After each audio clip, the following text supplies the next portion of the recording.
Bismillah, alhamdulillah, wassalatu wassalamu ala rasulillah kama yuhibbu rabbuna wa yarda. A'udzu billahi minasyaitonir rajim. Bismillahirrahmanirrahim. Subhanaka la ilma lana illa ma 'allamtana innaka antal alimul hakim. Allahumma anfa'na bima 'allamtana wa 'allimna ma yanfa'una warzuqna ilman yanfa'una. Allahumma la sahla illa ma ja'altahu sahla wa anta taj'alul hazna idza syi'ta sahla. Faj'al lana ya rabbana kulla syai'in sahlan wa yassara. Rabbi shrah li sadri wa yassir li amri wahlul 'uqdatam min lisani yafqahu qawli. Amin. Dan para peminat sekalian, para talabah, insyaallah kita lanjutkan malam hari ini membahas hadis. Kemarin hadis yang ke-9 dari Arba'in An-Nawawiyah. Ini kita tulis hadisnya An Abi Hurairah Abdurrahman bin Sakhrin Ad-Dawsi radhiyallahu anhu annahu qala sami'tu Rasulullah sallallahu alaihi wasallam yaqulu ma nahaitukum anhu fajtanibuhu wa ma amartukum bihi fa'tu minhu mastata'tum fa innama ahlakal ladzina min qablikum kasratu masailihim wa ikhtilafuhum ala anbiya'ihim. Rawahul Bukhari wa Muslimun. Ya, saya ulangi. An Abi Hurairah Abdurrahman ibn Sakhrin Ad-Dawsi radhiyallahu anhu annahu qala sami'tu Rasulullah sallallahu alaihi wasallam yaqulu ma nahaitukum anhu fajtanibuhu wa ma amartukum bihi fa'tu minhu mastata'tum fa innama ahlakal ladzina min qablikum kasratu masailihim wa ikhtilafuhum ala anbiya'ihim. Nah, rawahul Bukhari wa Muslimun. Tafadhal, mulai dari Muzaffar, dibaca Muzaffar.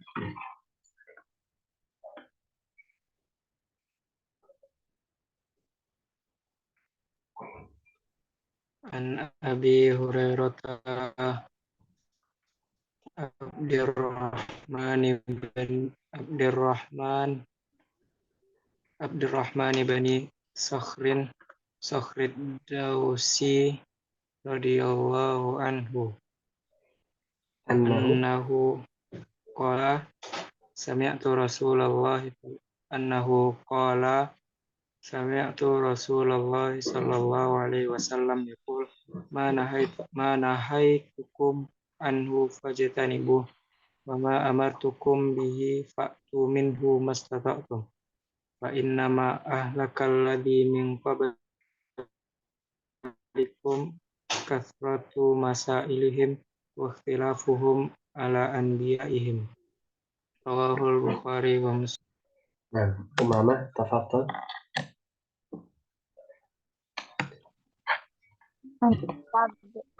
An Abi Hurairah Abdurrahman bin Sakhrin Ad-Dawsi radhiyallahu anhu annahu qala sami'tu Rasulullah sallallahu alaihi wasallam yaqul ma nahaitukum an fajtanibuh wa ma amartukum bihi fa'tu minhu mastata'tum fa inna ma ahlakal ladzina min qablikum kasratu masailihim wa ikhtilafuhum ala anbiya'ihim. Rawahu Bukhari wa Muslim. Nah, Hanif tidak bisa pamit ya. Nah, sayang sekali. Baik, kita lanjutkan ke syarahnya. Hadza huwal hadits at-tasi' min al-arba'in an-nawawiyah wa qad rawahu al-Bukhari wa Muslim fa huwa min al-muttafaq alayh wal lafzu li Muslim illa annahu inda al-lafzi fa'aluhu minhu aywadun. Nah, aywadun qauluhu fa'tu minhu. Nah, ini hadis yang ke-9 dari Arba'in Nawawiyah dan diriwayatkan oleh Imam Bukhari dan Muslim dan dia muttafaq alaih. Muttafaq alaih itu artinya disepakati, ya, kesahihannya. Wal lafzu li Muslim, dan lafadznya ini dari Muslim. Ya, kecuali bahwasanya ketika di lafadz fa'aluhu minhu ini adalah pengganti dari lafadz fa'tu minhu. Ya, ganti dari lafadz fa'tu minhu. Nah, itu seputar sanadisasi hadisnya. Kemudian wafil hadis bayanul wajib alaina fil amri wan nahyi wa syai'an. Nah, Dan di dalam hadis ini ada penjelasan, ya, penjelasan apa yang wajib bagi kita dalam suatu perkara dan apa yang terlarang. Dan dia adalah atau terdiri dari dua hal. Yang pertama adalah al-ijtinabu, wa huwal wajibu fil nahi. Dan yang pertama adalah menjauh, ya, menjauh atau menghindari. Ini adalah hal yang diwajibkan pada perkara-perkara yang dilarang.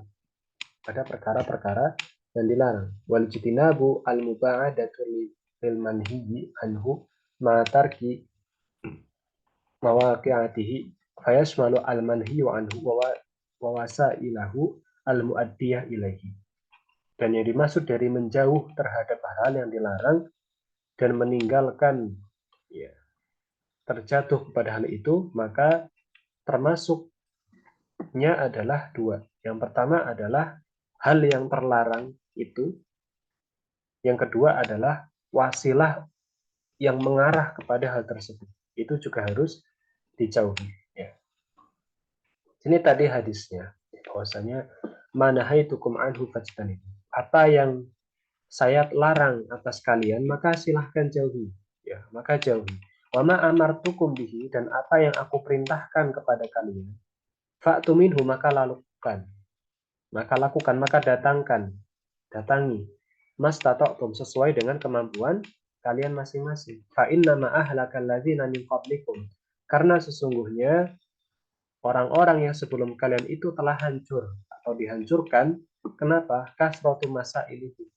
Banyaknya masalah-masalah mereka, wakhtilafuhum, dan perselisihan mereka terhadap nabi-nabi mereka. Jadi di sini anjuran agar apa? Kita itu menuruti nabi. Menuruti nabi itu ada dua. Yang pertama adalah menghindari atau menjauhi apa yang dilarang oleh nabi. Kemudian yang kedua adalah melakukan apa yang nabi perintahkan sesuai dengan kemampuan kita. Seperti itu. Bisa dipahami, Umamah? Ya, saya sendirian lagi. Bisa dipahami? Loh, tinggal bertiga ini. Umamah, nah, bisa dipahami Umamah? Nah, paham ya? Hanif, alhamdulillah. Wal akhar al-ityanu bima istata'a al-'abdu wa huwa al-wajib fil amri fa yajibu 'ala al-'abdi fihi an ya'tiya bima istata'ahu min. Ya, kemudian melakukan, ya, atau mendatangkan apa yang bisa dilakukan oleh seorang hamba, dan hal itu adalah wajib, ya, dan hal itu adalah wajib. Kalau misal seorang, ya, bisa melakukan suatu perkara yang diwajibkan oleh Nabi dan mampu, maka harus dilakukan. Fafi'lul ma'mur mu'allaqun bil istita'ah. Maka perintah, ya, tindakan melakukan perintah itu berkaitan dengan kemampuan, ya, dengan kemampuan. Ya. Jadi orang yang mampu, misalnya orang mampu untuk haji, maka Nabi perintahkan untuk haji. Dan itu berkaitan dengan kemampuan. Kalau orang nggak mampu, ya tidak seperti itu. Sholat itu wajib berdiri. Nabi perintahkan sholat itu berdiri. Nabi contohkan sholat itu berdiri. Tapi kalau orang itu tidak mampu berdiri, ya sholatnya boleh pakai sambil duduk. Ya itu. Jadi perintah itu berkaitan langsung dengan kemampuan. Ya, orang Nabi perintahkan untuk bersedekah. Kalau orangnya nggak punya harta sama sekali, ya dia harusnya bukan bersedekah, tapi menerima sedekah. Seperti itu. Insya Allah mudah ya. Wa qauluhu fa inna ma ahlakal ladzina min qablikum kasratu masailihim. Ya, Nabi mengatakan juga bahwasanya yang paling banyak, ya, bahwasanya orang-orang sebelum kalian itu telah hancur. Ya, telah dihancurkan. Kenapa? Karena banyaknya masalah-masalah mereka. Tahziron min hadhil hal allati yafsudu biha 'alal 'abdi imtithal al-wajib 'alaihi fil amri wa nahi. Nah, ini adalah peringatan. Peringatan dari kondisi ini, yang dimana kondisi ini bisa menjadi atau merusak dengannya seorang hamba. Ini permisalan kepada hal yang wajib atasnya, dia rusak, dia tidak taati, atau pada larangan itu dia justru melakukannya. Fa inna kasratul masail wa ikhtilafi bisyara'i yahmilul 'abdu 'ala istithqal. Karena sesungguhnya banyaknya masalah-masalah ya, dan perbedaan-perbedaan di dalam syariat akan membawa seorang hamba itu kepada suatu keberatan. Ya, suatu keberatan. Ijtinabun nahi wa fi'lu ma stata'a minal amri. Ya, akan membawa pada keberatan dari apa? Menjauhi apa yang dilarang dan melakukan yang seharusnya dilakukan, yang seharusnya itu bisa dilakukan. Ya. Permasalahan-permasalahan, ya, ikhtilaf-ikhtilaf di dalam syariat-syariat itu yang apa namanya, yang tidak seharusnya ada, gitu. Tidak seharusnya uh, dipermasalahkan, tidak seharusnya ada, itu malah jadi beban bagi seorang hamba. Orang itu jadi beban. Orang itu jadi beban ketika ingin menjauhi apa yang dilarang atau ingin melakukan apa yang diperintahkan sesuai kemampuannya. Dan makanya di sini juga kadang kita tahu bahwasanya kalau misal kita mengajarkan anak kecil, itu jangan diajarkan permasalahan dulu. Kadang kalau kita ngajar anak kecil, kita ajarkan saja udah. Doa, misal sholat ya kita ajarkan sholat. Sholat, Allahu Akbar, kemudian itu takbiratul ihram, tangannya ditaruh di dada. Udah. Jangan kemudian kasih tahu tangannya bisa di dada, bisa di perut, bisa di ini. Ada yang mengatakan demikian, ada yang mengatakan nggak usah. Malah jadi beban. Malah jadi nanti, nggak usah sholat sekalian malah gitu. Malah berat. Sholat itu kalau misal setelah apa namanya, kalau ruku baca ini Subhana rabbiyal azim. Udah kasih tahu seperti itu saja. Tidak perlu kasih tahu banyak dulu. Yang penting kasih tahu dulu yang soalnya yang mudah-mudah. Karena semakin banyak ikhtilaf, semakin banyak permasalahan-permasalahan itu akan memberatkan seorang dalam melakukan kewajiban sesuai kemampuannya. Kecuali orang itu thalabul ilmi, itu beda. Kalau bisa hindari ikhtilaf, hindari perselisihan. Nah, fanuhiya an dzalika hifdhan ya bidinil abdi. Apalagi masalah-masalahnya di dalam agama, bukan di dalam fikih lagi, di dalam akidah, dalam agama ini bahaya. Ilati wiqayatun lahu, dan Nabi melarang itu ya banyaknya masalah-masalah, banyak ikhtilaf itu dalam bentuk penjagaan terhadap agamanya seorang hamba. Ini dalam bentuk penjagaan agar agamanya itu terjaga, tidak apa? Tidak hancur, terjaga. Orang ketika tahu, oh ini seperti ini, jelas, kemudian dia mampu lakukan, hanya sudah selesai. Tidak terlalu banyak masalah, lakukan, jalan di agamanya jalan, mudah, gitu kan. Tapi kalau dia sudah banyak masalah, ya, itu maka susah nanti. Wayati bil wajib alaihi fil amri wa nahi. Dan maka dia akan apa namanya? Melaksanakan hal yang diwajibkan atasnya, dan dia juga akan menjauhi larangannya seperti itu. Jadi faedah dari hadis ini bahwasanya di sini tidak disebutkan ya, harusnya disebutkan.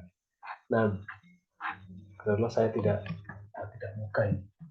Di sebenarnya saya ada kitab Arba'in Nawawiyah, kitab cetak ya. Sulit di mana ya? Kemarin tak saya. Nah, jadi intinya adalah yang pertama dari hadis ini kita simpulkan bahwasanya Nabi perintahkan kita untuk menjauhi apa yang beliau larang dan untuk melakukan apa yang beliau perintahkan sesuai kemampuan kita. Ya. Kemudian di sini juga tahdzir, peringatan agar kita tidak memperbanyak masalah-masalah dan menyelisihi nabi-nabi atau menyelisihi syariat-syariat Islam. Kenapa? Karena orang-orang atau kaum-kaum sebelumnya ini mereka itu dihancurkan karena sering menentang, sering menyelisihi nabi mereka, tidak patuh. Makanya kita diperintahkan untuk mentaati nabi ya dengan melakukan kewajiban-kewajibannya yang Nabi perintahkan sesuai kemampuan kita dan menjauhi larangan larangannya. Nah, tadi saya permisalkan seperti anak kecil yang kita ajarkan sholat. Kalau dia nurut, gampang seperti ini. Seperti kita jelaskan apa adanya, tidak banyak pertentangan, tidak kita jelaskan ikhtilaf-ikhtilafnya. Insya Allah mudah. Ya, anak kecil itu akan mudah. Kita ajarkan anak kecil wudhu, gitu kan. Tangan 1 kali, tangan basuh muka 3 kali, basuh tangan 3 kali. Ajarkan seperti itu saja sudah aman. Tapi kalau banyak pertentangan di dalam pikirannya, maka dia malah susah untuk mengamalkan wudhu. Itu anak kecil. Apalagi kalau misal kita bertentangan hukumnya dengan Nabi Shallallahu Alaihi Wasallam, maka lebih parah lagi seperti itu. Wong anak kecil saja yang kita ajarkan wudhu, dia banyak pertentangan, kita ajarkan ikhtilaf misalnya. Kemudian dia paham tuh ikhtilaf, paham ini, nanti jadi ribet, ya. Malah jadi susah mengamalkannya. Nah, itu perbandingan yang lebih kecil. Perbandingan yang lebih besarnya adalah ketika umat mereka itu melakukan perselisihan kepada nabinya. Nabi perintahkan ini, malah melakukan yang sebaliknya. Nabi larang ini, malah melakukan. Ini ancamannya bukan lagi keruwetan di dalam syariat, bukan, tapi al-halak, kehancuran. Kehancuran bagi dirinya. Di sini mengatakan ahlaka. Ya. Orang-orang yang sebelumnya itu mereka dihancurkan. Kenapa? Karena mereka banyaknya masalah-masalah mereka dan mereka berselisih kepada nabi-nabi mereka. Makanya kita tidak boleh menyelisihi Nabi Shallallahu Alaihi Wasallam. Dan dalam Al-Quran juga disebutkan, "Wama atakumur rasulu fakhudhu wa ma nahakum anhu fantah." Dan apa yang Nabi atau sebagaimana dalam ayat ya. Betul nggak? Wama atakumur rasulu fakhudhu wa ma nahakum anhu fantah. Apa yang telah datang dari Nabi itu lakukan. Wama atakumur rasulu fakhudhuhu, ambil. Wama nahakum anhu fantahu. Apa yang Nabi larang, apa yang Rasul itu larang, ya, maka jauhi, tinggalkan, seperti itu. Ini dalam ayat, saya lupa dalam surat apa ya, tapi ada dalam Al-Quran di juz akhir, Nah, seperti itu ya. Ini faidah malam hari ini dari hadis ini, hadis yang ke-9 dari Arba'in Nawawiyah. Semoga Allah menjadikan kita hambanya yang taat dan jauh dari hal-hal yang dilarang oleh Nabi Sallallahu Alaihi Wasallam, serta kita terhindar dari perselisihan terhadap Nabi Sallallahu Alaihi Wasallam dan syariat Islam. Barakallahu fikum wa jazakumullah khairan. Naktafi huna wa nakhtimu bidu'a kafaratul majlis. Subhanakallahumma wa bihamdika asyhadu an la ilaha illa anta astaghfiruka wa atubu ilaik. Assalamualaikum warahmatullahi wabarakatuh.